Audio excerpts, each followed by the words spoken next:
My name's Tony Montefusco. I'm the Executive Director of University Housing Operations and Planning. The new residence hall was built in an effort to take care of some of the off-campus housing that we had.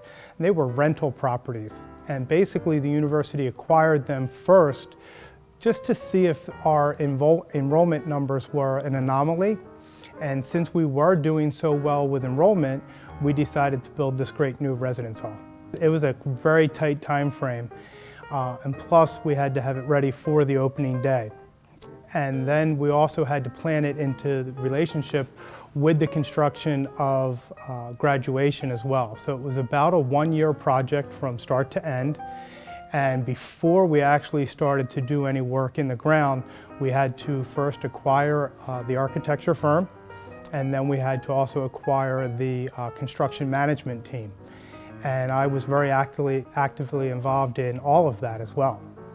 And from start to end, it was a very, very tight project, but it was very exciting as well. The building was designed in a certain fashion to incorporate all of the athletics that are around the building, because that was very important to us as we were, planning the layout of the building, such as the softball field, the baseball field, as we're getting ready to plan for our new artificial turf field. And then of course we have tennis right here, and it's really neat to see parents come up here on a rainy day when there actually is a sport still happening and them actually being able to see the whole athletic event. The great room is really my favorite part. I take a lot of pride because I really did do a lot of work in this building, and it was opening during the same time as our new academic area, and our Board of Trustees meeting in the fall happened in the new Global Heritage Hall.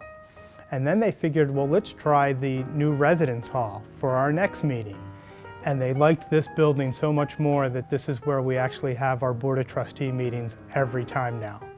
The students actually played a very active role in this building.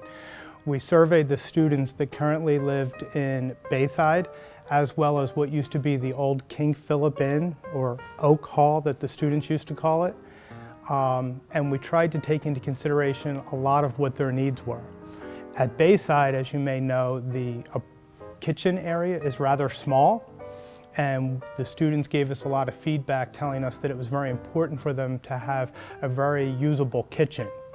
And so we asked them a lot, okay, well, if we had to cut some space, where would you want us to cut that? And they pretty much told us that the living room wasn't quite as important to them as the kitchen, since they weren't going to be on the meal plan. They also played a very active role in selecting all the furniture in the residence hall. We had a furniture show, and we had 5 different vendors, and one of the portions of the furniture that we showed them was furniture from the old Oak Hall.